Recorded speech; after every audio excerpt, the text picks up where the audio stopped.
as well.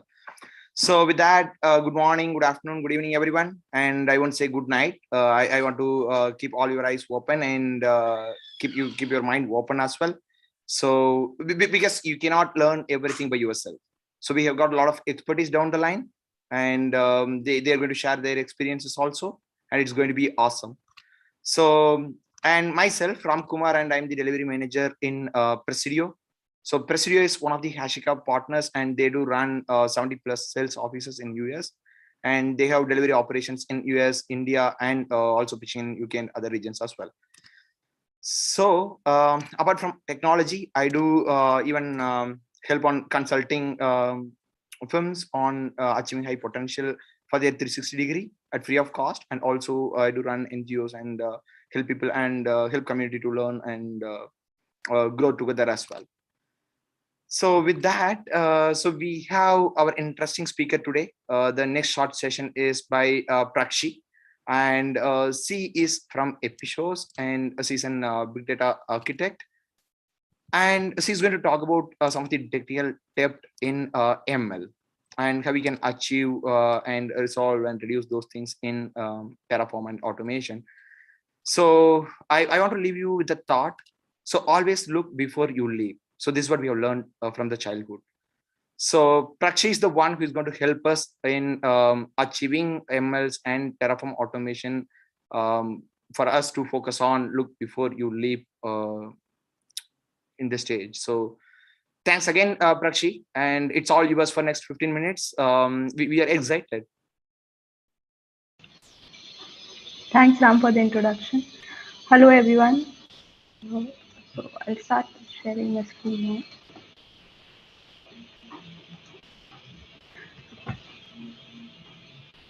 now. Okay. So Ram, my screen is visible, right? Can you confirm? It's coming up, Prakshi. Okay.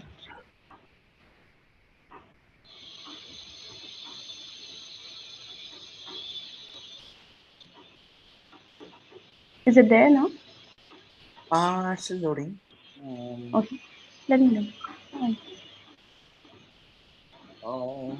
Is your internet okay, Prakshi? Yeah. Okay.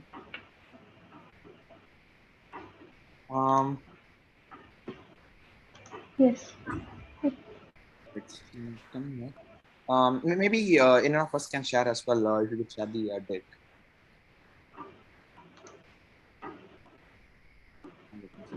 Hey, Kathy, do we have decks anywhere already in place so that you can help us on?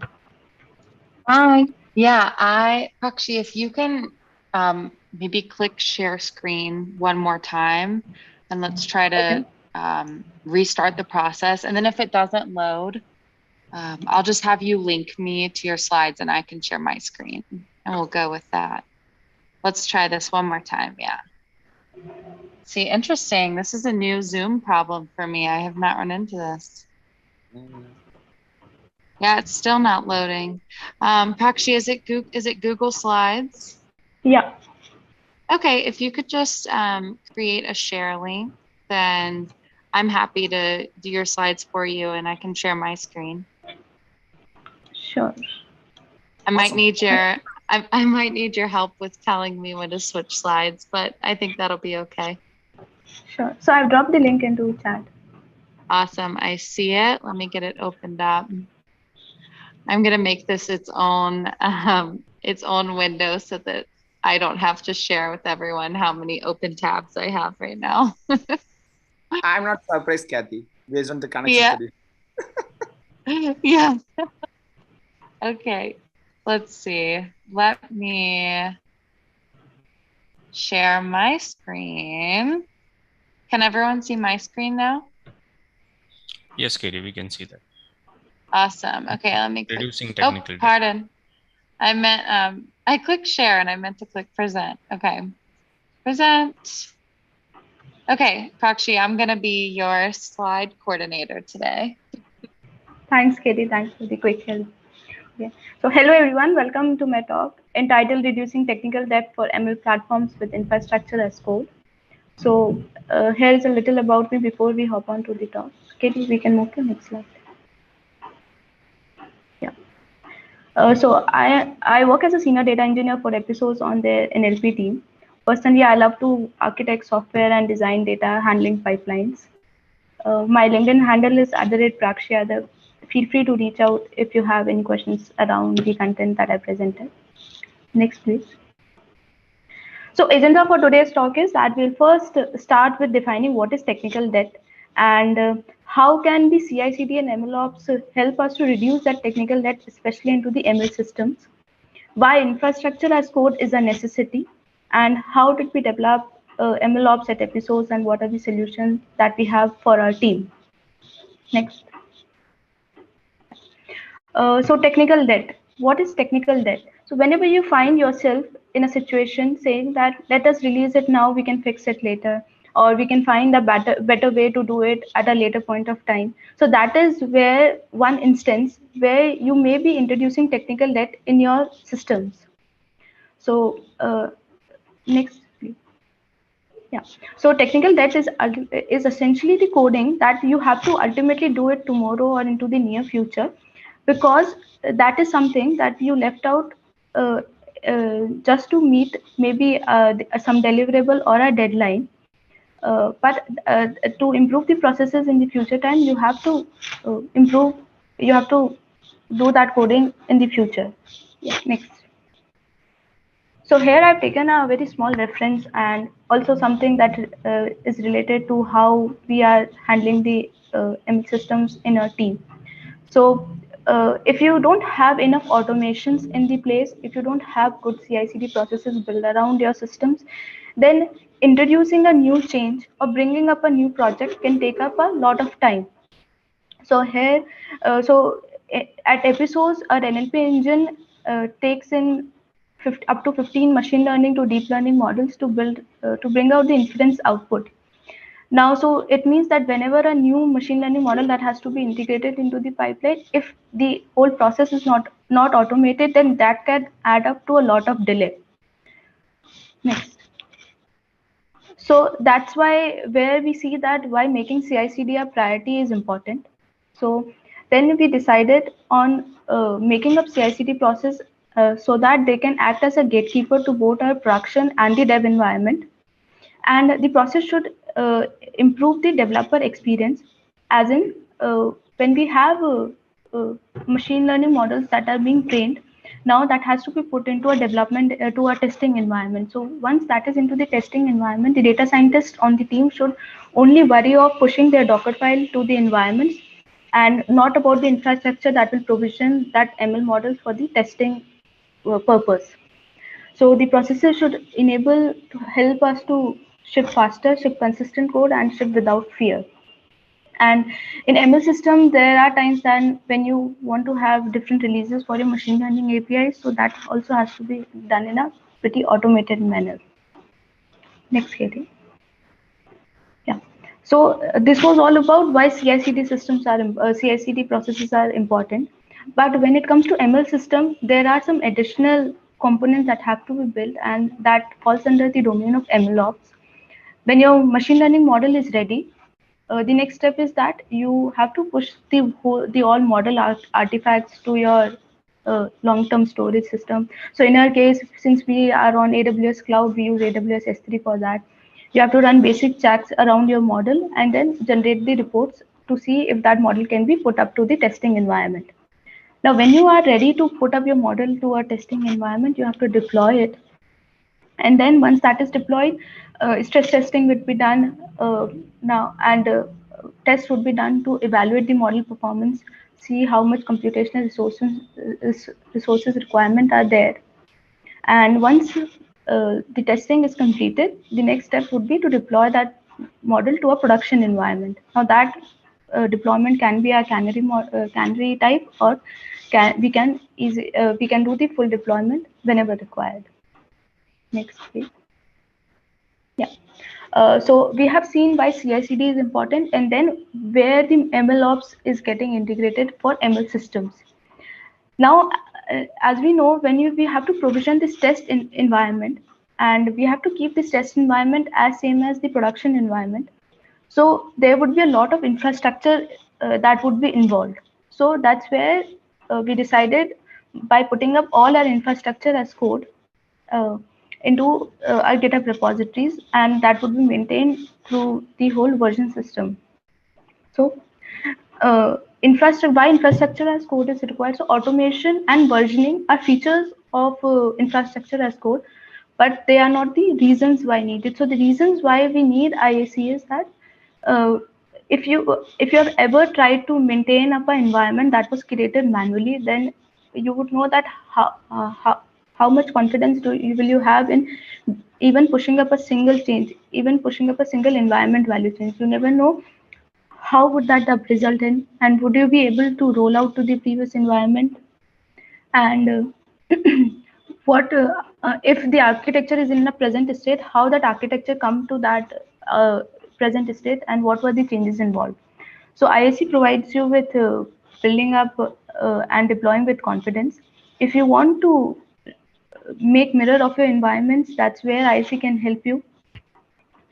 Now, when we have our infrastructure written as code, and if that is being committed to a version control like GitHub repositories, then you have the full visibility of who made that change. And if you want to, if something is broken, you can easily look up to the history to see what change was recently introduced. So that's where IC is important. And if by any chance anything gets wrong, what you will need is if you can recover to the previous state. Now, these four are fully provided when you use Terraform. So at our organization, we use Terraform for writing all infrastructure as code, and and Terraform helps you in restoring you to previous states, deploying your architecture uh, to the to a new state when the modules are applied. And next. Yeah. So till now we have seen why CI/CD, MLOps, and IAC is required. So I'll move on to the MLOps solution that we have built at Episource. So in our MLOps solution, we wanted that if we can have a test environments similar to production environments, if we can have provisioning of resources as stateless, and uh, since this involves 15 up to 15 MLDL models as of now, and it will involve more models into the future, what we wanted is that whatever pipeline we build, it should be scalable. So whenever a new project is coming up, the whole pipeline is built just within few minutes by tweaking few parameters according to that project. But that so for that we have to build out a solution that is foolproof, automated, and very flexible to make the developers' life easy. So here we see that the whole ML model lifecycle. So once the model is developed, and the next step is to prepare it for production, and then put it up into a test environment that involves going through that model with the CI/CD pipelines, building up and pushing up the ML artifacts, and then deploying that into the test environment. Once the testing is done, the next step is to deploy. So these two same steps then again would be involved when you are deploying that models to the production environment. So that's where you see a repetition of steps, and that's where the automation would be required. And once we put up once the model pass out through the development environment and its rollout, then a monitoring would happen, and then to see the performance of that model, and if a few changes have to be be rolled out, then that will again go through the same cycle, starting from developing the model. So here are repeated steps that will involve infrastructure provisioning into the test environment and into when we are rolling it out to production. So that's where we try to automate all the things. Next, please. Yeah. So all our machine learning models are hosted as APIs on AWS ECS. So ECS is the Elastic Container Service provided by AWS. So when we are hosting those models as APIs, what we need are containers that we can host onto the AWS infrastructure. Now the minimal and bare minimal requirement to host any API on AWS ECS is that you have a container registry that will save the Docker image for your model and for the survey, and then we build up a task definition that will use this pushed image, and then this task definition would then evolve into a service that will sit behind a load balancer to host this service. So whenever a user wants to query out this machine learning model, what they have to do is just to ping this application load balancer with branch specific parameters, and then they can get the inference output. So Hey, into the test environment. hey, sorry. Hey, Prakshi, you have got 2 more minutes. Yeah, so go ahead. Yeah. Okay.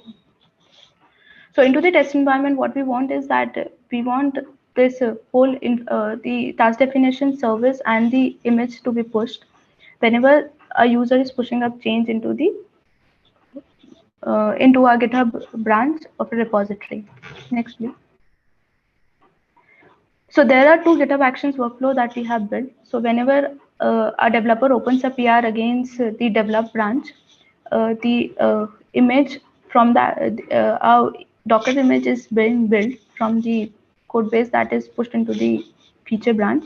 A task definition is built, a service is built, and then that is attached to behind the load balancer. So that's how the developer just has to worry about only pushing his changes to the GitHub branch, and then the whole process is pretty automated.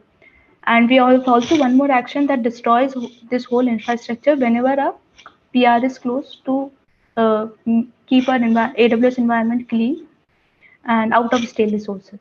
Next, please. So I'll quickly walk you through how the GitHub Action workflow look like if you want to involve Terraform builds into it. So we have this GitHub action that is triggered on a pull request whenever there's a pull request against a develop branch. We check out the repositories, set up the AWS credential for deploying AWS resources, and then set up the Terraform. So you can give your desired Terraform version into that. Next, please. Yeah. So the next step would be building out the Docker file. So to build out the Docker file, also we are pushing the Docker file to Amazon ECR. So you can have a step to log into Amazon ECR, build your Docker image. Here we are assuming that the Docker file is kept at the root level of the repository, and then build it, push it, and then log out of the Amazon ECR. Next, please. Next, please. Yeah. So the next steps would be to build out this task definition and the service and put it behind the load balancer. So for that, we have kept a Terraform module into the same repository. And with the Terraform parameter of changing the directory, we are changing the directory to the folder where the Terraform module is kept. The whole workflow of having the Terraform built into the GitHub action would be initialize it, validate it, plan it, and apply it. Once this apply is done, the GitHub action also push out a comment to the same pull request saying that your infrastructure is deployed and now you can do the testing for your new model. Next, please. So so this is how we deploy to the test environment, and once that deployment is done and the model is tested, the same type of workflow is built to deploy the resources into the production environment. For us, the scaling of ML APIs are on demand. The developer just has to worry about pushing out the Docker file, and all the rest of the steps are automated. The type of workflow that we have built that keeps the test and the production environment configuration pretty same. So no last minute surprises are there. And on the PR close event, we just destroy all the test environment that we had provisioned. Next. Yeah. So that was all about today. So it was a quite rush. So you feel free to reach out onto the YouTube comments or onto the LinkedIn to know more about the architecture. Thank you. Yep. Hey, thank you, Prakshi, for great presentations. I know you have got a lot of things that everyone cannot digest in 15 minutes, but definitely, team, you can reach out to Prakshi in the YouTube live chat and also in the forums to get things clarified as well. Thanks, Prakshi. Thanks once again. Thank you.